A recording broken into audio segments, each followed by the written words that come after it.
Okay, good morning. 8th class, first lesson, reading and analysis of the maths. Already, first part, second part లో మనం already maths గురించి discussion చేసుకోవడం జరిగింది. అసలు ఏ కాలంలో వచ్చాయి ఎలా అన్నది మనం ఆల్రెడీ డిస్కస్ చేస్తున్నాం. Okay, continue the class. తర్వాత పొజిషన్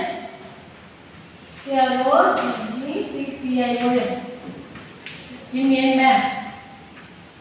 మ్యాప్ గురించి తెలుసుకుందాం. ఓకేనా?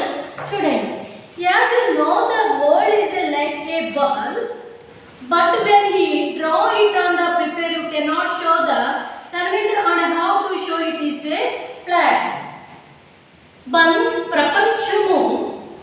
ప్రపంచమంతా కూడా ఎలా ఉందని చెప్తున్నాడు.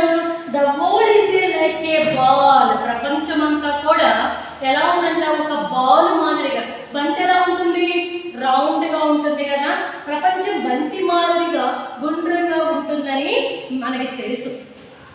అయితే బట్ కానీ to show the fact this a inevitable cases some direction earth the shape of the continents and the directions will get a distributed thing with the get placed in wrong directions.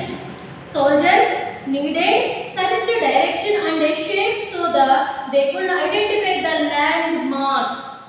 మనం ఏం చేస్తాము, దీనిని కాగితం మీద గీసేటప్పుడు వంపుని చూపించడం.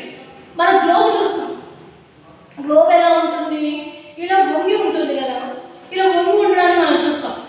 మన మ్యాప్లో సిస్లో మీకు ఆల్రెడీ చూసారు. భూమిలో వంగి ఉంటే చూస్తాం. అది పట్టణాలు చూపించడం మనం వంపుని వచ్చి చూపించలేం కదా. నాట్ ఈజ్ ఇంపాసిబుల్ కదా. ఇంపాసిబుల్ కాదు కదా, అది నాట్ కదా.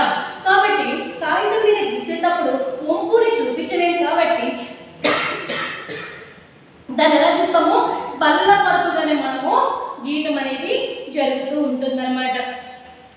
Negated divided a method for the showing the correct shape and a direction of the continents, but with direction of the size and the distance is a method called the Mercator position in the still used to show the world. Listen ma, ఇంకోసారి వినండి. Soldiers needed correct direction. నావికులు కానీ వీళ్ళందరూ కూడా correct దీనిని కొన్ని వక్రీకరణలు ఖండాల్లో దూరంలో కానీ కొన్ని వక్రీకరణలు జరుగుతూ ఉంటాయి. కాబట్టి ఆ దిశలో చూపించడం, ఒక దిశలో పేపర్ మీద చూపించడం. ఇట్లా ఉంటుంది కదా, ఇట్లా ఇట్లా ఇట్లా వెళ్తాం. ఆ వంకలు పేపర్ మీద మనం కరెక్ట్గా చూపించలేం కదా. కాబట్టి తప్పు దిశలో చూపించబడతాయి. కాబట్టి కీలక నావికులు సరైన ఆకారాల దిశలు అవసరం. కాబట్టి ఖండాల పరిమాణ దూరంలో వర్గీకరణ ఉన్నప్పటికీ ఆ ఖండాలనేవి అన్ని ఒకేలా ఉంటుంది. మన భూమి అంతా ఎప్పుడు కూడా మన ల్యాండ్ అంతా ఇలా ఉంటుందా? ఇలా ఏమవ్వదు కదా. ల్యాండ్స్ ఉన్నాయి, మౌంటైన్స్ ఉన్నాయి, సముద్రాలు ఉన్నాయి, రివర్స్ ఉన్నాయి, అన్నీ మన భూమి మీద ఉన్నాయి. కాబట్టి మన ల్యాండ్లో ఉన్నాయి. కాబట్టి మనం ఈక్వల్గా చూపించాలి. ల్యాండ్ని ఎప్పుడు కూడా చదువుగా ఉన్నది, బల్లాపరుపుగా ఉన్నది అని సమానంగా ఉన్నదని చెప్పేసి మనం చెప్పలేం. కాబట్టి ఖండాల ఆకారం దిశలను చూపించే విధానాన్ని మెర్కేటర్ ఏమంటారమ్మా? మెర్కేటర్ పొజిషన్ అని చెప్పేసి కాల్డ్ ద ఏమని పిలుస్తారంట? Called the Mercator. Called the ఏమని పిలుస్తారు? కాల్డ్ ద మెర్కేటర్ పొజిషన్ అని చెప్పేసి పిలవడం జరుగుతూ ఉంటుందన్నమాట.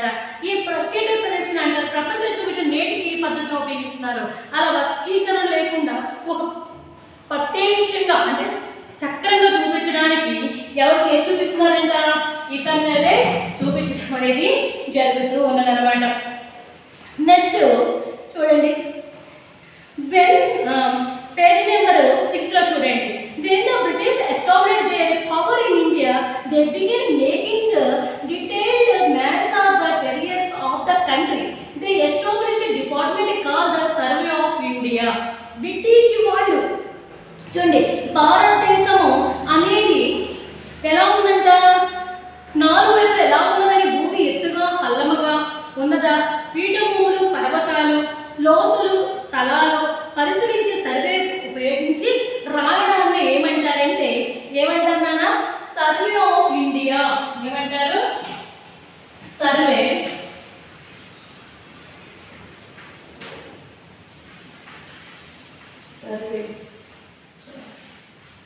Survey of India.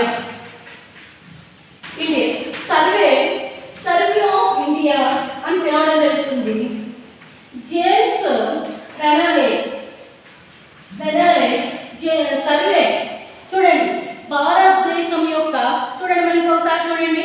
when the British established their power in India they began making a detailed maps. British వాళ్ళ యొక్క వాళ్ళు ఉన్న నలువైపులో ఉన్న ఎత్తు పల్లాలు లోతులు స్థలాలు వాటన్నిటిని కూడా ఇంటర్ సరిహద్దులను కంట్రీ దేశాలతో ఎస్టాబ్లిష్డ్ డిపార్ట్మెంట్ కాళ్ళుగా ఎవరిని ఏర్పాటు చేసిందంట చూడండి. సర్వే ఆఫ్ ఇండియా అనే ఒక వ్యవస్థని ఏర్పాటు చేసింది. దీనికి అధ్యక్షుడు ఎవరు అంటే జేమ్స్ రెనాలే. దీనికి అధ్యక్షుడు ఎవరు? జేమ్స్ రెనాలేగా మనము చెప్పుకోవడం జరుగుతుంది. Was appointed surveyor general and he prepared one of the first survey based map of India. Survey ఆధారంగా తయారైన భారతదేశపు మొట్టమొదటి పట్టాలు అతను తయారు చేశాడు. మన భారతదేశానికి మొట్టమొదటి పట్టాలు అనేవి ఖచ్చితమైన పట్టాలను తయారు చేసింది జేమ్స్ రెనాలే అని చెప్పేసి మనం చెప్పుకోవచ్చు అనమాట. ఈ సర్వే ఏమంటారమ్మా? సర్వే ఆఫ్ ఇండియా అనే ఒక వ్యవస్థని ఏర్పాటు చేయడం జరిగింది. దీనికి అధ్యక్షుడు ఎవరు వహించారు? జేమ్స్ రెనాలే అతను చేయడం అనేది జరిగింది. బ్రిటిష్ వాళ్ళు తయారు చేసిన భారతదేశ పటంలో నేటి భారతదేశ పటాన్ని పోల్చండి. అప్పుడు యొక్క భారతదేశ పటాన్ని ఇప్పుడు యొక్క భారతదేశ పటాన్ని మనం చూసి చూడండి. మ్యాప్ కవర్లో కానీ చూసినట్లయితే మ్యాప్ చూడండి. మన మ్యాప్ ఇంతేగా ఉంటుంది. అది ఇక్కడ పైన జమ్మూ కాశ్మీర్ అవన్నీ కూడా కరెక్ట్గా మనకి తలకట్ట అనేది సరిగా లేకుండా పోయిందనమాట. అంటే ఆ రోజు బ్రిటిష్ వాళ్ళు తయారు చేసిన మ్యాప్స్ ఇప్పుడు ప్రజెంట్ మనం ఉపయోగిస్తున్న మ్యాప్స్ ఇంచుమించు ఈక్వల్గా ఉంటాయని చెప్పవచ్చు అనమాట. బ్రిటిష్ వాళ్ళు ఎందుకు అవసరమైంది మనకు ఒక ఆలోచన వచ్చింది. అసలు బ్రిటిష్ వాళ్ళకి ఎందుకు మ్యాప్స్? ఎందుకంటే చూడండి వాళ్ళకి అన్న ప్రశ్న మనకి అందరికి వచ్చి ఉంటుంది. బ్రిటిష్ వాళ్ళు మన దేశానికి వ్యాపార నిమిత్తం వచ్చింది. ఇది మనందరికీ తెలిసిన నగ్న సత్యము.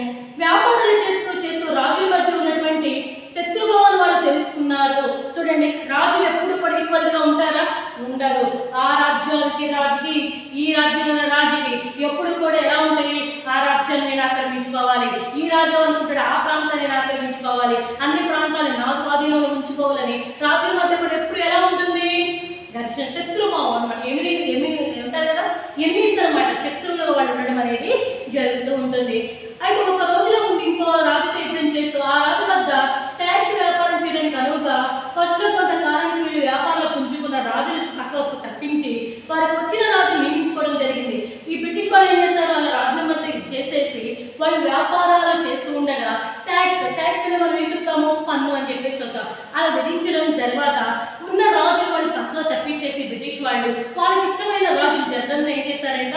రాజుగా నియమించడం జరిగిందనమాట. ఆ ప్రాంతంతో రాజుగా తీసుకోవడం ఆ విధంగా సుమారు సగం భారతదేశం వాళ్ళు సొంతం చేసి రాజ్యాన్ని చేజిక్కించుకున్నారు. ఎవరంటే బ్రిటిష్ వాళ్ళు అని సగం రాజ్యాలంతా కూడా బ్రిటిష్ వాళ్ళు ఆ విధంగా చేసేసి ఆ రాజ్యంలో వాళ్ళు ఆక్రమించుకోవడం జరిగింది. బ్రిటిష్ రాజుగా పేరు పెట్టుకొని దాని స్వరూపాన్ని ఎలిజబెత్ తెలియజేయడం జరిగిందనమాట. మరి అక్కడ ఉన్న వాటిని ఎలా ఆక్రమించుకున్నారో తెలియజేయడానికి మ్యాప్ని గీసి ఏ సంస్థల ఆధీనంలో తీసుకున్నారో విషయాలను తెలుసుకోవడానికి చరిత్రకారులు చెప్తూ ఉంటారు. మరి బ్రిటిష్ వాళ్ళు అక్కడ ఉన్న ఎలిజబెత్కి మరి ఇది కూడా ఫలానా చోట ఎంత ప్లేస్ ఉంది, ఫలానా చోట ఎంత ప్లేస్ ఉంది, అక్కడ కొన్ని భూములు ఉన్నాయి, అక్కడ అంత ధాన్యాగారం ఉన్నది, అక్కడ ఆరాధన పరిపాలించాలి అని చెప్పేసి ఆ మ్యాప్లంతా వాళ్ళు తయారు చేసి వాళ్ళు భద్రం చేసుకోవడం అనేది జరిగిందట. అయితే భారతదేశం యొక్క నైతిక స్థితిని తెలియజేయని బ్రిటిష్ వాళ్ళని చెప్పవచ్చును. ఈ ఎవరు? భారతదేశం మన ఇండియా యొక్క ఏంటి స్వరూపాన్ని, భారతదేశం యొక్క స్వరూపాన్ని తెలియజేసిన వాళ్ళు ఎవరని చెప్పుకోవచ్చు అంటే మన బ్రిటిష్ వాళ్ళనే చెప్పుకోవచ్చు అనమాట. తర్వాత ఓకేమా నెక్స్ట్ పేజ్ చూడండి, 7th పేజ్ చూడండి. ఓకే 17 వీళ్ళు ఎప్పుడు చేశారంట? 1776 వరకు వీళ్ళు ఏం చేశారంట? పట్టాన్ని రూపొందిస్తూ వచ్చారన్నమాట. తర్వాత భౌగోళిక సర్వే ఆఫ్ ద భూమి భౌగోళికం ఎలా ఉన్నది? పల్లంగా ఉందా, ఎత్తుగా ఉన్నదా, సమతలంగా ఉందా, మట్టం కలిగి ఉందా, అసలు ఎలా ఉంది, బౌండరీస్ ఎలా ఉన్నాయి, వాటర్ లెవెల్స్ ఎలా ఉన్నాయి, ఆ ల్యాండ్స్ అనేవి ఎలా ఉన్నాయి అని చెప్పేసి ఒక సర్వే చేయడం అనేది దీన్ని అధ్యయనం చేయడానికి 18 ఎవరు వచ్చారని చెప్పొచ్చు? William Lambton. ఎవరు వచ్చారమ్మా? William Lambton. విలియం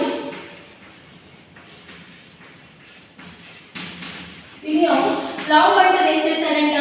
విలియంలో ప్రపంచ అత్యంత ప్రముఖమైన ఖగోళ సర్వేక్షకుడు. ఈయన 1802 William long Ben Ten began one of the most important geography survey in the world, starting from the Chennai in the South India culmination in the Himalayas to determine the length of the land is and also the highest of the survey of the places. చూడండి, ప్రపంచంలోనే అత్యంత భౌగోళిక సర్వేను 1802లో William long Ben Ten అతను ఏం చేశాడంటమ్మా? ఎక్కడ మొదలు పెట్టాడంట? China వద్ద మొదలు పెట్టాడనమాట. ఏం చేశాడు? అయితే ఇక్కడ మనకు సందేహం కలగాలి. ఏమని? చూడండి, వాళ్ళు ప్రారంభించారు. తర్వాత దీన్ని అధ్యయనం చేయడానికి 1802లో విలియం లాంగ్ బెంటన్ పూనుకున్నాడు. దీని అధ్యయనం వీళ్ళే ప్రారంభించారు. ఇక్కడ మనకు ఒక సందేహం కలగాలి. సముద్ర మట్టం నుండి తీసుకోవాలనుకున్నారు కదా, నేల మట్టం ఏ సముద్రం నుండి తీసుకోవాలి? గుజరాత్ నుండి కేరళ వరకు అని మనకు 6-5 రాష్ట్రాలు ఉన్నాయన్నమాట. అయితే ఎక్కడి నుంచి? మనకి బే ఆఫ్ బెంగాల్ ఉంది, తర్వాత ఇండియన్ ఓషన్ ఉంది, తర్వాత అరేబియన్ సీ ఉంది. ఈ విధంగా మనం చూసుకున్నట్టయితే పర్టికులర్గా తీసుకుని సముద్ర మట్టం ఎక్కడి నుంచి అయినా మనము 4 వైపు నీరు అనేది ఈక్వల్గానే ఉంటుంది రండి. ఇప్పుడు మన డాబాలో మన ఇళ్ళలో ఎత్తు పొలాలు కట్టుకుంటాం, కానీ సముద్ర మట్టం అనేది ఎత్తు పొలాలుగా ఉండదు కదా. ఉంటుందా? ఎత్తు పొలాలు ఉంటుందా? ఉండదు. ఇప్పుడు మన ఇల్లు ఉందిరా, మన ఇల్లు కట్టుకున్నాం, ఇల్లు కట్టుకున్నది ఎలా ఉంటుంది? ఫౌండేషన్ ఎక్కువ ఇస్తున్నాం, హైట్గా ఉంటుంది. కానీ సముద్ర మట్టం అనేది నువ్వు అటు పసిఫిక్ ఓషన్ తీసుకున్నా, ఇటు ఇండియన్ ఓషన్ తీసుకున్నా, అటు అంటార్కిటిక్ ఓషన్ తీసుకున్నా, ఏ ఓషన్ నువ్వు తీసుకున్నా మనం అది ఎత్తు పొలాలు ఉండదు. కాబట్టి దాన్ని ఏం చేయొచ్చు అంటే సముద్ర మట్టం అంటే భూమి సముద్రం మట్టం నుంచి ఎప్పుడైనా మనం వచ్చేటప్పుడు సముద్రం మట్టం నుంచి దాన్ని లెంత్ అనేది తీయడం అనేది జరుగుతూ ఉంటుందన్నమాట. అయితే ఇక్కడ 6 ఏళ్ళ చదువుకొని సముద్ర మట్టం ఒకేలా ఉంటాయి, నీరు మాత్రం అన్నిటి కలిపే ఉంటుంది. నీరు ఉన్న సముద్రం నదుల యొక్క సంధానం కలిగే ఉంటుంది. కాబట్టి సముద్ర మట్టం ఎప్పుడు కూడా నీరు ఎప్పుడు ఒకేలా ఉంటుంది, అనుసంధానం కలిగి ఉంటుంది. కాబట్టి దాన్ని మనం ఏం చేస్తామమ్మా? సముద్ర మట్టం కింద నుంచే మనం గీయడం అనేది జరుగుతుంది. చైనా ప్రాంతాన్ని సముద్రం ప్రమాదం శాతం పూర్తి చేయలేకపోయాడు. ఎవరు? విలియం బెంటన్ కదా. విలియం బెంటన్ ఏం చేశాడు? సముద్ర మట్టాన్ని మించి కొలవాలని చూశాడు. కానీ దాన్ని చేసింది ఎవరంటే జార్జ్.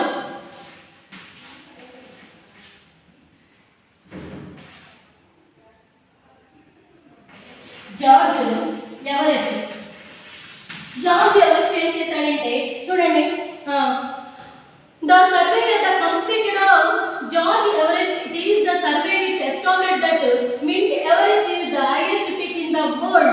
ఏం చేశారంట? స్టార్ట్ చేసిందేమో విలియం బెంటన్, కానీ దాన్ని పూర్తిగా చేసింది ఎవరంటే ఈయన మధ్యలో మరి చనిపోవడం వల్ల మరి ఏమో ఈయన ఏం చేశాడు? మధ్యలో ఆపేయడం వల్ల దాన్ని కంటిన్యూ చేసింది ఎవరు?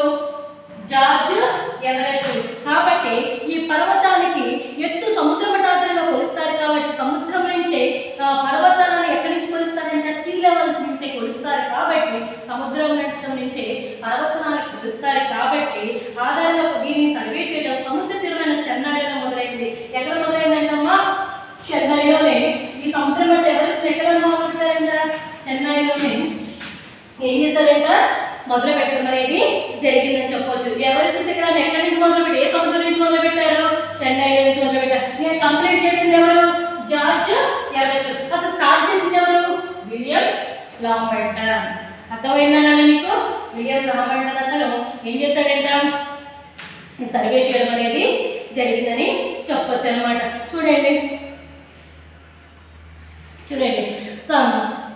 1976 ప్రారంభించడం. మన భారతదేశం యొక్క పర్వతాలు, నేలలు, పంటలు ఎక్కడ ఉన్నాయో తెలుసుకోవడానికి 1802లో దీన్ని ప్రారంభించడం అనేది 1802లో దీన్ని ప్రారంభించడం జరిగిందని చెప్పొచ్చు అనమాట.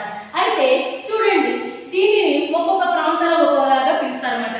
టిబెట్లో ఏమంటారంటే దీన్ని జోన్స్ లింగ్, చైనాలో ఏమంటారంటే కోమ్లింగ్ అంటారు, నేపాల్లో ఏమంటారంటే సాగరమాత అంటారు, భారతదేశంలో ఏమంటారంటే గౌరీ గంగా అని చెప్పేసి దీన్ని పిలుస్తూ ఉంటారు అనమాట. ఈ ఎవరెస్ట్ శిఖరాన్ని ఏమని పిలుస్తారు? ఇంకోసారి మా టిబెట్లో చైనాలో కోమ్లింగ్, నేపాల్లో సాగరమాత,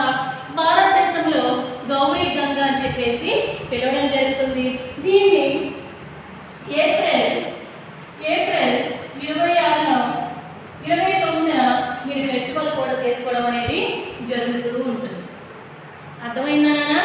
ఏమంటారు దీన్ని? ఒక ప్రాంతంలో ఒక్కోలా పిలవడం అనేది కూడా జరుగుతుంది. అందరూ 8850 అని చెప్పేసి దీని ఎత్తు ఎవరెస్ట్ శిఖరం. ఎవరెస్ట్ శిఖరం అంటే చైనా మాత్రం ఏమంటుందంటే చైనా 8844 మాత్రమే వాదిస్తూ కూడా ఉంటుందని మనం బుక్స్ చూడవచ్చు అనమాట. అందులో ఎవరెస్ట్ శిఖరం 8850 ఉంటుందంటే చైనా మాత్రం 8844 ఉంటుందని చెప్పేసి వాదించడం అనేది జరుగుతూ ఉంటుందన్నమాట. ఓకేనా? మళ్ళీ మీకు అర్థమైందా? అసలు ప్రొజెక్షన్ అంటే ఏంటి? ప్రక్షేపణ. ఇది ఎలా ఉంటుందని చెప్పారు? ఒక బంతి మాదిరిగా ఉంటుందని చెప్పారు. అయితే భూమిని చదరంగా మనం గీయలేం కాబట్టి అనేక వక్రతలను గీయడం అనేది జరుగుతుంది కాబట్టి ముందు ఉన్నట్టు మనం చూపించడాన్ని ఏమంటారమ్మా? ప్రొజెక్షన్ అంటే మ్యాప్. అంటే దీన్ని ఎవరు చేస్తారు? మెగ్నెట్ చేస్తారు కాబట్టి దానికి కూడా ఆయన పేరే పెట్టడం జరిగింది. తర్వాత సర్వే ఆఫ్ ఇండియా అనేది ఒక వ్యవస్థను ఏర్పాటు చేయడం జరిగింది అనమాట. ఎందుకు చేశారంటే బ్రిటిష్ వాళ్ళు వాళ్ళ యొక్క ప్రాంతాలు ఎక్కడెక్కడైతే ఉన్నాయో ఆ రాజ్యుల మధ్య ఉన్న ఆ రాజ్య భాగాలను వాళ్ళు ఆక్రమించుకోవాలని అనేక మ్యాపులు తయారు చేసి వాళ్ళు కూడా ఏం చేశారంట? మ్యాపులు తయారు చేసి తర్వాత దాన్ని ఎవరు చేశారు? సర్వే చేయడం జరిగింది బ్రిటిష్ వాళ్ళు. ఈ మ్యాప్లు అనేది కూడా వాళ్ళు జాగ్రత్తగా రాసిపెట్టుకోవడం కూడా జరిగింది. అయితే తర్వాత 1802లో విలియం రామట్ అనేది రావడం జరిగింది. అయితే ఎవరెస్ట్ శిఖరాన్ని ఆయన కొలవడం జరిగింది. ఎక్కడ కొలిచాడంటే ఆయన చైనా వద్ద కొలవడం జరిగింది అనమాట. చైనా వద్ద నుంచి ఆయన కొలవడం జరిగింది. అయితే సముద్ర మట్టం ఎప్పుడు కూడా సమానంగా ఉంటుంది కాబట్టి ఎవరెస్ట్ శిఖరాన్ని కొలవాలన్నా ఏమి కొలవాలన్నా సముద్ర మట్టం నుంచే మనం కొలవడం అనేది జరుగుతూ ఉంటుందన్నమాట. ఓకేనా? జరుగుతూ ఉంటుంది. అయితే దీన్ని పూర్తి కంట్రోల్ చేసింది ఎవరంటే జార్జ్ ఎవరెస్ట్ కాబట్టి ఈ ఎవరెస్ట్ శిఖరాన్ని ఆయన పేరు మీదే పిలవడం అనేది జరుగుతూ ఉంటుంది అనమాట. తర్వాత చూడండి కోడల ఏం చేస్తారు? ఆయన పేరు మీద జరుగుతుంది. ఒక్కొక్క ప్రాంతంలో ఒక్కొక్క పేరుతో ఎవరిని పిలుస్తారు? ఎవరెస్ట్ శిఖరాన్ని పిలుస్తూ ఉంటారంట. టిబెట్లో జోంగ్లింగ్ అని, చైనాలో కోమ్లింగ్ అని, నేపాల్లో సాగరమాత అని, భారతదేశంలో గౌరీ గంగా అని చెప్పేసి ఒక్కొక్క ప్రాంతంతో నేడు మన కాలంలో పిలుచుకోవడం అనేది జరుగుతూ ఉంది. అయితే దీన్ని రాసి ఉంచడం ఇప్పుడు ప్రభుత్వానికి సాధ్యం కావడం. ఒకప్పుడు అయితే మ్యాప్లను ఎలా చేసేవాళ్ళంటమ్మా?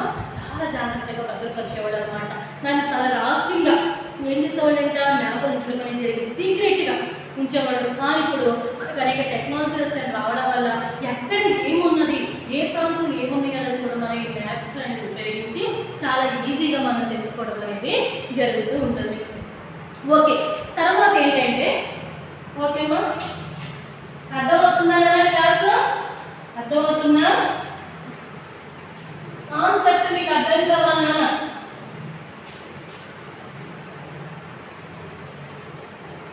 కాన్సెప్ట్ అనేది మీకు అర్థం కావాలి. చూడండి తర్వాత ఏంటి? Uses of in our time. Map అనేది uses of map in our time. చూడండి uses map in our time. Map అనేది మనకి ఈ కాలంలో ఏ విధంగా ఉపయోగపడుతున్నాయి? ఉపయోగపడుతున్నాయా మనకి మ్యాప్లు అనేవి? మ్యాప్లు ఉపయోగపడట్లేదా మనకి? ఉపయోగపడుతున్నాయో చెప్పాలి. ఉపయోగపడుతున్నాయి మనకి. మ్యాప్స్ అనేవి ఉపయోగపడుతూనే ఉన్నాయి. చూద్దాం.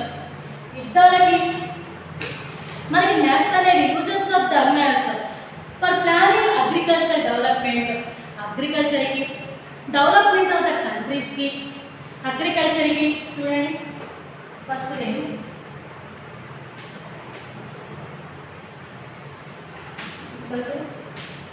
కంట్రీస్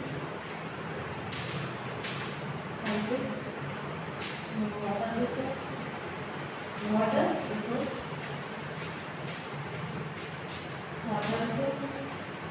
rainfall,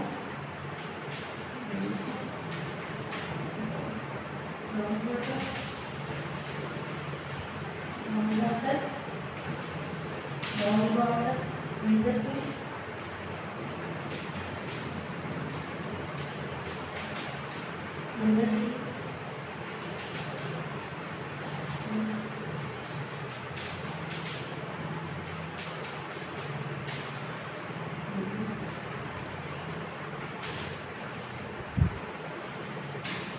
చూడండి ఇప్పుడు మనకి ఇక్కడ ఏం ఇచ్చాడు చూడండి, పేజ్ నెంబర్ చూడండి, 8 పేజ్ చూడండి. Uses of the map in our time.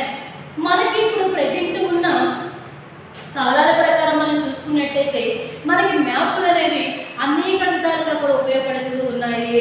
ఆ వార్స్కి యుద్ధాలు ఉపయోగపడుతున్నాయో మనకి వార్స్ అంటే ఏంటి, యుద్ధాలకు కూడా యుద్ధాలు ఏ సమయంలో ఏ ప్రాంతంలో పీఠభూములు శత్రువులు అందకుండా రహస్యంగా యుద్ధాలు ఐరోపా గ్రీకు పోర్చుగల్ ఆ దేశంలో ఉంచుకొని ఎక్కువ ధరకు అమ్మి మసాలా దినుసులు ఇటలీ దేశాలకి మనకి ఎక్కువగా ఎక్స్పోర్ట్ ఇంపోర్ట్ అవ్వడం అనేది జరుగుతూ ఉంటుంది. కాబట్టి యుద్ధాలప్పుడు కూడా వాళ్ళు ఏం చేసేవాడంటమ్మా ఈ మ్యాప్లు అనేది ఉపయోగించడం అనేది జరుగుతూ ఉంటుంది. ఉపగ్రహ ఛాయాచిత్రాలు శాటిలైట్స్ అనమాట.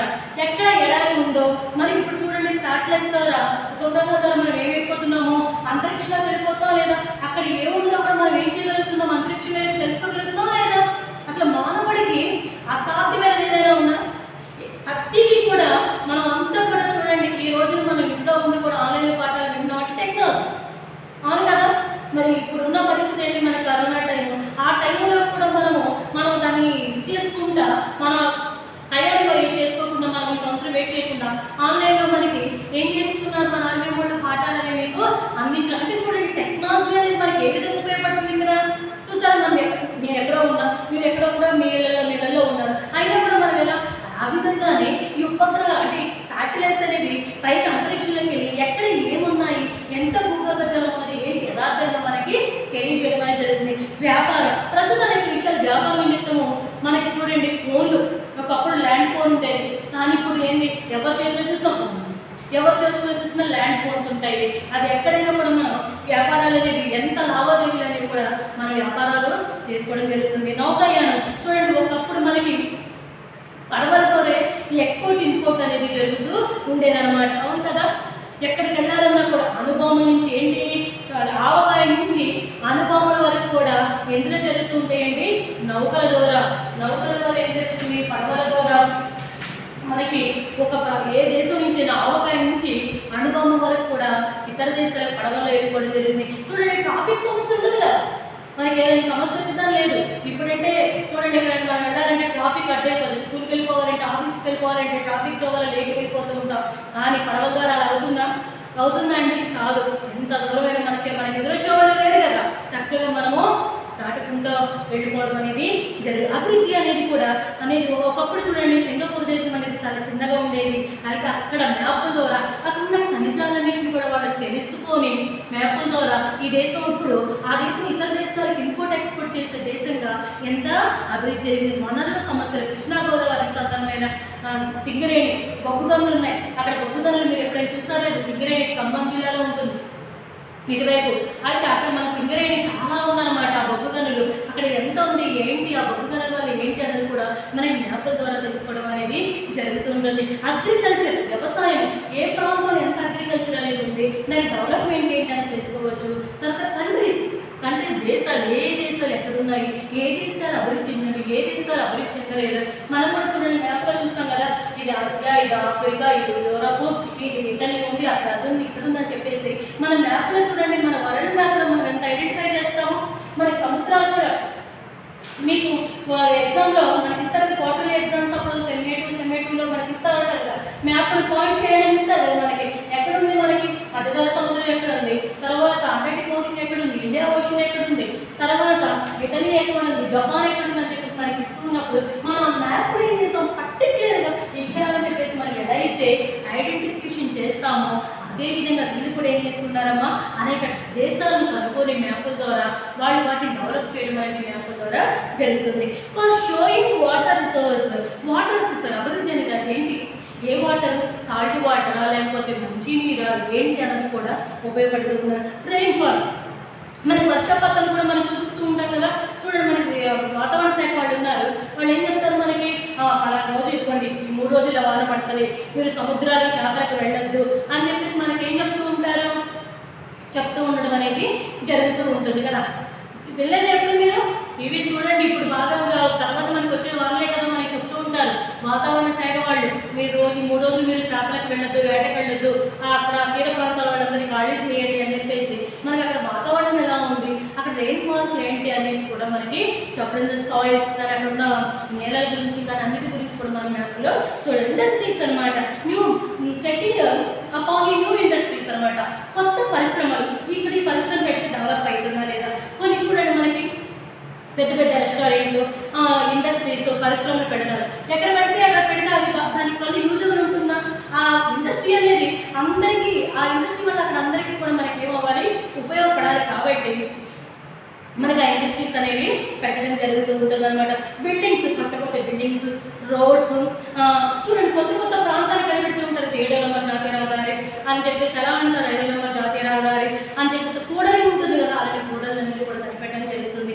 హాస్పిటల్, తర్వాత స్కూల్స్ ఎక్కడ పెడితే బాగుంటుంది, వెనకబడ్డ రాష్ట్రాలు ఏంటి, ఆ ప్రాంతాలు ఏంటి, అక్కడ పిల్లలు ఉన్నారా, అక్కడ ఆ స్కూల్ పెడితే వాళ్ళకి ఉపయోగపడుతుందా అని చెప్పేసి ఈ మ్యాప్ ఉపయోగించి చేయడం అనేది జరుగుతూ ఉంటుంది అనమాట. తర్వాత యూజెస్ ఓల్డెన్ డేస్లో కూడా మనకి ఓల్డెన్ డేస్లో కూడా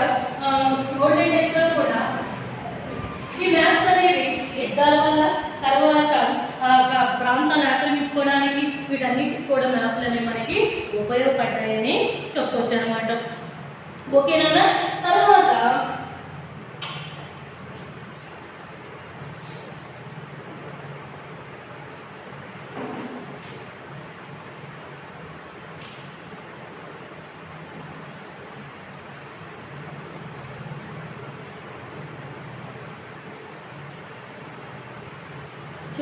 తర్వాత మనకి ఏమి ఇచ్చాడు, reading thematics map. Page number 8 తీయనమ్మా, పేజీ నెంబర్ 8 తీయాలి. పేజీ నెంబర్ 8 తీసారా. Reading thematics map, reading and thematics map. మనం థెమాటిక్స్ మ్యాప్స్ గురించి చూద్దాం.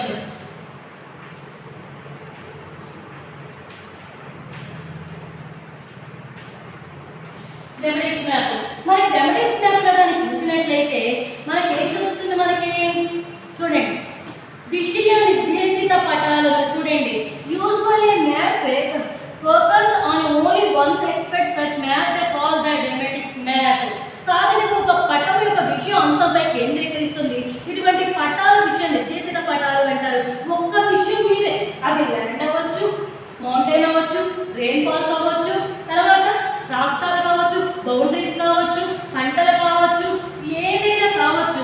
వాటిని ఒక్క దాని గురించి ఉన్నది ఉన్నట్లు ఖచ్చితంగా చెప్తే దాన్ని ఏమంటారంటే అమ్మ ఎక్స్పెషల్లీ ఒక్క దాని గురించే కరెక్ట్గా చెప్తే దాన్ని ఏం చెప్తామంటే మనం థెమాటిక్స్ మ్యాప్ అని చెప్పేసి చెప్పడం. పటాలు పొలిటికల్ మ్యాప్, ఫిజికల్ మ్యాప్, భూ వినియోగ పటాలు, రంగులు ఏమంటారు మనకి చుక్కల ద్వారా మనం ఏం చేస్తూ ఉంటాం వాటిని గుర్తుపెట్టడం అనేది జరుగుతూ ఉంటుందన్నమాట. చూడండి ఈ థెమాటిక్స్ మ్యాప్లో మనకి ఒక్కొక్క దానికి ఎగ్జాంపుల్గా డార్క్ గ్రీన్ ఉందనుకోండి, డార్క్ గ్రీన్ ఉంది, దాన్ని ఏమంటాం మనం ఫారెస్ట్ అంటాం. లైట్ గ్రీన్ ఉందనుకోండి ఏమంటాము గ్రాస్ ల్యాండ్స్ అంటాం. బ్రౌన్ ఉందనుకోండి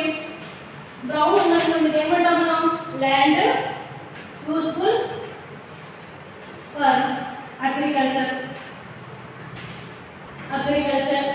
ఎల్లో సాగు భూములు ఏరియా. తర్వాత డార్క్ గ్రే ఏం చెప్తుంది మౌంటైన్స్. తర్వాత లైట్ రెడ్ ఏం చెప్తుంది మనకి బంజారా భూములు. డార్క్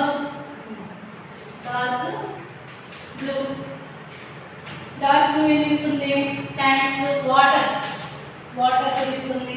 వైట్ ఏం చూపిస్తుంది మినరల్స్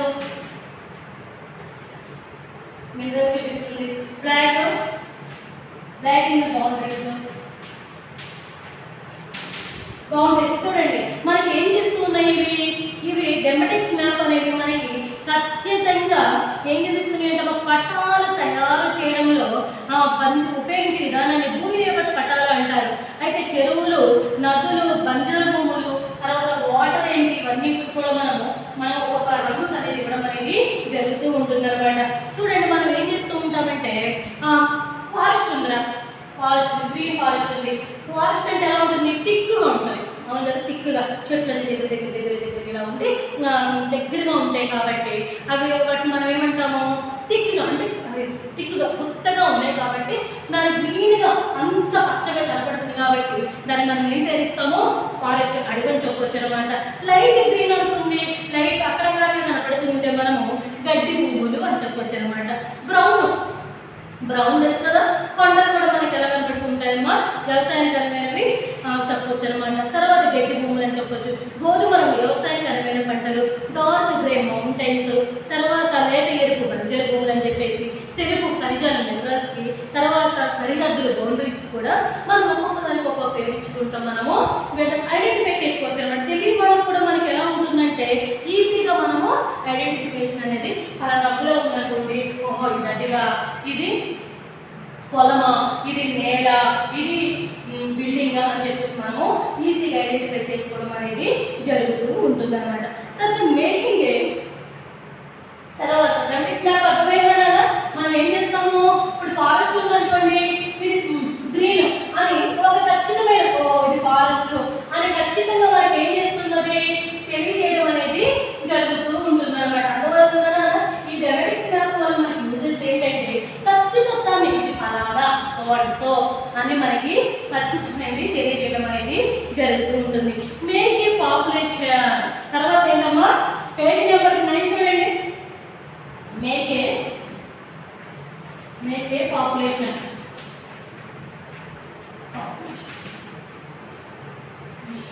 మ్యాప్. ఇదేంటి? జనాభాకు సంబంధించిన మ్యాప్ అన్నమాట.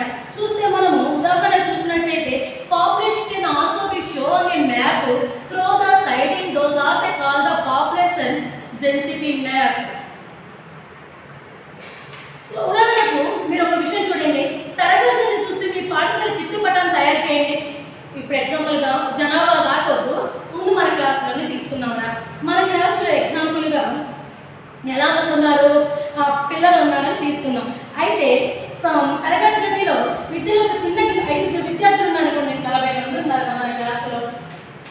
6th క్లాస్లో స్టూడెంట్స్ ఎంతమంది ఉన్నారు? 40 మంది ఉన్నారు. 5 కలిపి ఒక గీత, 5 కలిపి ఒక గీత పెట్టండి. మీ క్లాస్ ఎంతమంది విద్యార్థులు ఉందో మనకి చూపించడం అనేది జరుగుతుంది. ఎప్పుడైనా మనం మాట్లాడుకునేటప్పుడు కూడా జీకే అన్నప్పుడు, ఆ గ్రూప్ ఈ గ్రూప్ అన్నప్పుడు మనం ఏం చేస్తాం? 1 2 3 4 పెట్టగీస్తాం కదా. అలా ఒక్కొక్కటి తీసుకొని మనం ఒక ఇలా పాయింట్ ద్వారా మనము ఒక పాయింట్ ఇలా పెట్టేసి ఇట్లా గీతడం అనేది మనం చేయాలి. అంటే జనాభా అనేది మనం జనసంఖ్య పట్టాలు అంటారు. ముందు ఒక ప్రదేశం నివసిస్తున్న జనాభా లెక్క కట్టాలి, ఆ తర్వాత ఆ ప్రదేశ వైశాల్యం లెక్క కట్టాలి, ప్రాంత జనం వయసులో భాగించాలి. ఉదాహరణ గ్రామ వైశాల్యం 10 చదరపు కిలోమీటర్లు ఉంటే అందులో 1000 మంది ప్రజలు ఉంటే ఆ గ్రామ జనసాంద్రత 10 చదరపు కిలోమీటర్లు అంతా ఉపయోగించి రాష్ట్రాల జనత లెక్కించవచ్చును. అలాగే వివిధ రాష్ట్రాల జనాభాను కూడా మనము ఆ విధంగా ఏం చేయొచ్చు అంటాం? లెక్క కట్టడం అనేది ఎగ్జాంపుల్గా మన క్లాస్లోనే మనం ఈజీగా లెక్క కట్టుకోవచ్చు అనమాట. అలా తర్వాత ఎగ్జాంపుల్ మనం గుర్తున్నప్పుడు ఆ గుర్తుల్లో మనం ఏంటి ఎగ్జాంపుల్గా పిడుగురాడ అనుకున్నాం. పిడుగురాడ అయితే అందులో జనాభా ఎంత ఉన్నారు? 2 లక్షల మంది ఉన్నారనుకున్నాం. 2 లక్షల మంది 1 లక్షకి 1 లక్షకి 1 పాయింట్ అట్లా ఇచ్చుకుంటాం. మనము జనాభాని ఈజీగా మనము ఏం చేయొచ్చు అంటాం? ఐడెంటిఫికేషన్ అనేది చేసుకుంటూ రావచ్చు అనమాట. తర్వాత చూడండి, తర్వాత పేజ్ నెంబరు చూడండి. మనకి ఇక్కడ జనాభా కూడా ఇచ్చాడు కదా, ఏ ప్రాంతంలో ఎంతమంది జనాభా ఉన్నారు చూడండి. పేజ్ నెంబర్ 10లో చూసినట్లయితే density of the population 2011 census ప్రకారం జనాభా లెక్కల ప్రకారం ఎలా ఉన్నారు చూడండి. అనంతపురం నుంచి వెస్ట్ బెంగాల్ వరకు ఇచ్చాడు మనకి కదా. ఇక్కడ నుంచి మనకి అన్ని ప్రాంతాల్లో ఎంతమంది జనాభా ఉన్నారు ఏంటి అనేది మనకి ఈజీగా మనం ఐడెంటిఫికేషన్ చేసుకోవడం అనేది జరుగుతూ ఉంటుంది. జనాభా ఎన్ని సంవత్సరాలకు ఒకసారి సెన్సస్ తీస్తారు?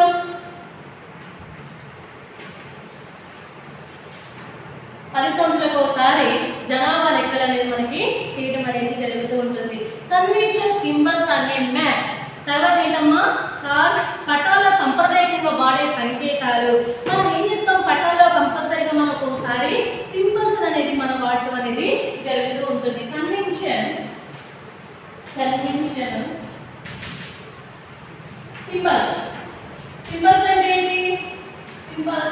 గుర్తులు కదా, గుర్తులని మనం ఎందుకు వాడతామో చూద్దాం. Will map makers usually use their own symbols? Some symbols are the used a conventional by most map makers. In India, you usually follow the convention used by the Survey of India. See all the examples, the conventional symbols given below me. Topo sheets of the Survey of India.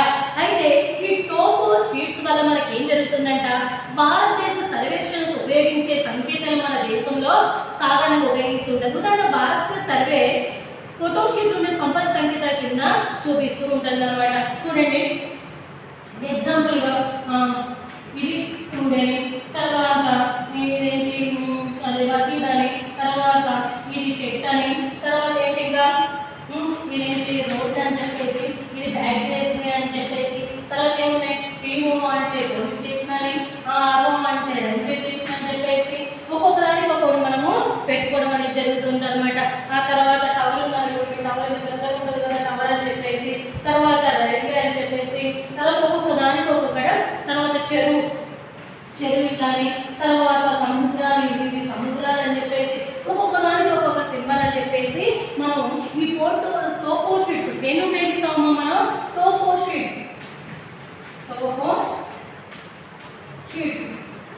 ఈ topo sheets ఉపయోగించి మనం ఏం చేస్తూ ఉంటాము, ఈ సంకేతాలు ఈ గుర్తులు అనేవి ఈ టోపో షీట్స్ ఉపయోగించి మనము దాన్ని సర్వే ఆఫ్ ఇండియా తయారు చేయడం అనేది జరుగుతూ ఉంటుందన్నమాట. తర్వాత కాంటూర్ లైన్స్, తర్వాత ఏంటన్నా కాంటూర్ లైన్స్ అనేవి మనకి ఆల్రెడీ మన సెవెంత్లో చదువుకున్నాం కదా. కాంటూర్ లైన్స్ అనేవి మన సెవెంత్లో చదువుకున్నామా లేదా, చదువుకున్నామా సెవెంత్లో మనం? ఓకే, సెవెంత్లో మన ఫస్ట్ పాఠాలు చదువుకుంటాం కాంటూర్ లైన్స్ అంటే ఏంటి. పటాలు ఎత్తు పల్లాలను కాంటూర్ లైన్స్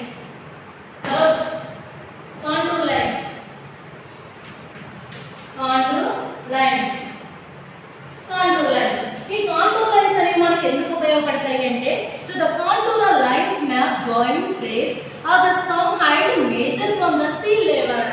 ఈ కాంటూర్ లైన్స్ అనేవి మనకి ఎందుకు ఉపయోగపడుతుంది అంటే, భూమిపై ఎత్తు పల్లాలు ఉంటాయి కదా, భూమి ఎప్పుడు చదువుగా ఉంటుందని మీకు ఇందాక నేను చెప్పాను. భూమి ఎప్పుడు చదువుగా ఉంటుందా, ఫ్లాట్గా ఉండదు కదా, ఎత్తు పల్లాలుగా ఇట్లా ఇట్లా ఇట్లా ఇట్లా ఇంకా దాని ఇష్టం కదా. ఎలా అంటే ఆ విధంగా అమీబా అయితే ఎక్కడైతే ఉంటుందో ఆ విధంగా మన భూమి అనేది ఉంటుంది. కాబట్టి మైదానాలు, పీఠ భూములు, ల్యాండ్స్, మౌంటైన్స్, రివర్స్, తర్వాత ఇవన్నీ కూడా ఇసుకలతో శాండ్ ఇదంతా కూడా మనకు ఉంటాయి. కాబట్టి బల్లపరుపుగా ఉన్నాయి కాబట్టి వీటిని ఎత్తుపట్టాలు సమానం చూపించగలమా? ఇప్పుడు ఈ స్కూల్ ఉందిరా, ఈ స్కూల్ ఉన్నట్టే పక్కన పడి ఉంటుంది, అక్కడ పొలాలు ఉన్నాయి, తర్వాత కొండలు ఉన్నాయి. అలా మనకి ఇక్కడ నుంచి చూస్తే మన స్కూల్కి కనపడతా ఉంటాయి మనకి కొండలు. ఆ కొండలు మనకి అక్కడికి ఇక్కడికి ఈక్వల్గా ఉందా, మనకి ఈక్వల్గా ఉండదు కదా నాన్న, ఈక్వల్గా ఎలా ఉంటుంది. అందుకే కాబట్టి ఏమంటున్నాడు, భూమి ఎప్పుడు చదువుగా ఉండదు కాబట్టి అది ఎలా ఉంటుందంట, ఎత్తు పల్లాలుగా ఉంటుంది. కాబట్టి సక్రమంగా మనకి దూరం కాబట్టి వీటిని కాంటూర్ అనే ప్రత్యేక సంఖ్యలు ఉపయోగిస్తే వీటిని గురించి మనం ఆల్రెడీ 7th క్లాస్లో దీన్ని మనం చదువుకోవడం అనేది. Contour lines given in a indication of the slope of the and as well has the elevation above sea level. అయితే ఏం చెప్తున్నాడు, ఇంకో రకంగా చెప్పాలంటే కాంటూర్ లైన్స్ని సముద్ర మట్టం నుంచి ఒకే ఎత్తులో ఉంటాయి కాబట్టి కాంటూర్ రేఖలు ఐసోలైన్స్ అని కూడా అంటారంట. కాంటూర్ లైన్స్ మనం ఏమంటూ ఉంటామా, ఐసోలైన్స్ అని కూడా అనడం అనేది. Joining place with some Commons, చూడండి కామన్ ఫీచర్స్ మనం ఏం చేస్తూ ఉంటామంట, అవి కాంటూర్ లైన్స్ని వాటిని ఐసోలైన్స్ అని కూడా మనము చెప్పడం అనేది జరుగుతూ ఉంటుందన్నమాట. అయితే కాంటూర్ లైన్స్ తర్వాత line given indicated from the slope of the land as well as the elevation above sea level. ఆ కాంటూర్ రేఖ నిర్దేశితమైన అంత 20 నుంచి 50 మీటర్లు 100 మీటర్లు తేడా గీస్తూ ఉంటారు. మనకి ఎలా గీస్తూ ఉంటారంట, ఫస్ట్ చూడండి 20 మీటర్లు గీస్తారంట, తర్వాత 50 గీస్తారు, తర్వాత ఏం చేస్తారంట 20, 50, 100. ఈ విధంగా సముద్ర మట్టం నుంచి మనం ఏం చేస్తూ ఉంటాము, ఏది గీసినా కూడా మనము సముద్ర మట్టం నుంచే గీసుకుంటూ పోవడం అనేది జరుగుతూ ఉంటుంది అన్నమాట. కాబట్టి దీన్ని మనం ఐసోలైన్స్ అని కూడా మనము చెప్పడం అనేది జరుగుతూ ఉంటుంది అనమాట. అయితే రేఖ దూరం ఉంటే తక్కువ వాపు ఉందని అర్థము, కాంటూర్ రేఖలు బాగా దగ్గరగా ఉంటే తీవ్రమైన వాలు ఉందని అదంటే బాగా దూరం ఉందని ఇలా బాగా ఉన్నది, బాగా దూరం ఉండే బాల్ తక్కువగా ఉందని చెప్పేసి సమాన దూరంలో రేఖలు ఉంటే ఒకే రకంగా ఉంటాయని చెప్తారు. సమానంగా ఒకే హైట్లో ఇదే హైట్ అన్ని సమానంగా ఉన్నాయి అనుకోండి, ఈక్వల్గా ఉంటాయి, సమానంగా ఉన్నాయని చెప్పేసి అనడం అనేది జరుగుతూ ఉంటుంది అన్నమాట. తర్వాత ఓకే చూడండి అన్న, వీటిని మనం ఏమంటామంటే ఐసోలేట్స్ అని చెప్పేసి కూడా మనము పిలవడం అనేది జరుగుతూ ఉంటుంది. Call special symbols for the call the contour lines of the contour lines on the map join place some height to ఏమంటున్నాడు ఇక్కడ sea level join the with sea level. ఎక్కడైనా కూడా మనం ఏం చేస్తామో సీ లెవెల్ నుంచి కాంటూర్ లైన్స్ని గీయడం జరుగుతూ ఉంటుంది అన్నమాట. ఓకే తర్వాత అట్లాస్, తర్వాత మరి ఇండిపెండెంట్ ఏంటి అట్లాస్. అట్లాస్ అట్లా చూడండి, సమాచార అట్లాస్ అంటే what is the meaning of the atlas? పటాల యొక్క సంకలనాన్ని మనం ఏమంటామంటే అట్లాస్ అంటారు. సమాచారం పొంది ఉంచడం సమాచారాన్ని. And atlas is the collection of the map, పటాల సంకలనాన్ని మనము అట్లాస్ అని అంటారు అన్నమాట. సాధారణంగా ఇవి అంశాల క్రమంలో ఉంటూ ఉంటాయండి. అట్లాస్ అనేవి ఎలా ఉంటాయి? క్రమంగా ఉంటుంటాయి. పటాల ఆధార ప్రదేశాల గురించి ఎంతో సమాచారాన్ని పొందవచ్చు. వీటి ఆధారంగా అక్కడ నివసించే వివిధ ప్రజల జీవన విధానం, తర్వాత అక్కడ అభివృద్ధికి సంబంధించిన చూడండి అక్కడ ఉన్న ప్రజల యొక్క ఎలా ఉన్నారు ఏంటి, వీటన్నిటి గురించి కూడా మనము ఈ మ్యాప్లో మనము అట్లాస్లో తెలుసుకోవడం అనేది జరుగుతూ ఉంటుందన్నమాట. అర్థమవుతుందన్న? అసలు ఇవన్నీ కూడా మ్యాప్ అనేది మనకి చాలా యూజ్ అవుతూ ఉంటాయి అన్నమాట. ఓకే, ఇది అంటే మీకు పాఠం అర్థమైందా? అర్థమైందన్న పాఠము? సరే, ఒక్కసారి రిమైండ్ చేసుకుందాం మళ్ళీ మనము.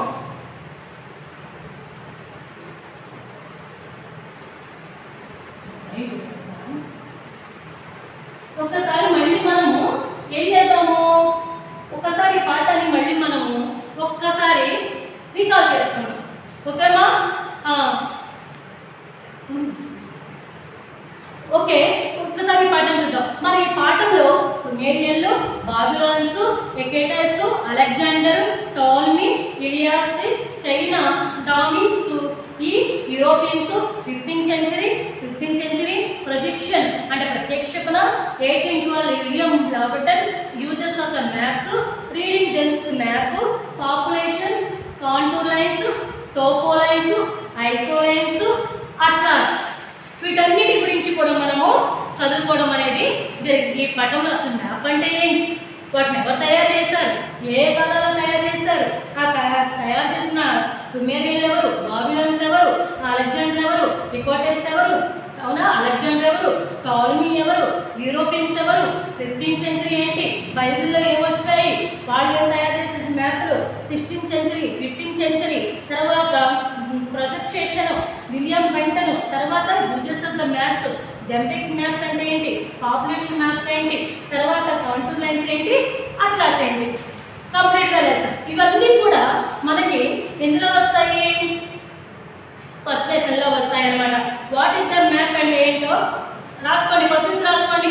వాట్ ఈస్ ద మ్యాప్, అసలు పటం అంటే ఏమిటి, వాటి యొక్క చరిత్ర ఏంటి, what is the history of the maps, వాటి చరిత్ర ఏంటి, అవి ఏ విధంగా రూపొందించారు, ఏ విధంగా ఎస్టాబ్లిషన్ అయ్యాయి, భారతదేశం యొక్క పట్టాన్ని ఎవరు రూపొందించారు, who is the world map draw, తర్వాత మౌంట్ ఎవరెస్ట్ అనే పేరు ఎందుకు వచ్చింది, తర్వాత పటాలు ప్రస్తుతం ఏ విధంగా uses of the in our time present పటాలు అనేవి మనకి ఏ విధంగా ఉపయోగపడుతున్నాయి, ఈ విధంగా మనకి ఈ 4 క్వశ్చన్స్ రాసుకొని రావాలి. తర్వాత మీరు ఏమి రాశారు ఏంటో అన్నది నేను కంపల్సరీగా నోట్ చెక్ చేస్తాను. కాబట్టి థ్యాంక్ యూ మా, thank you, complete the lesson.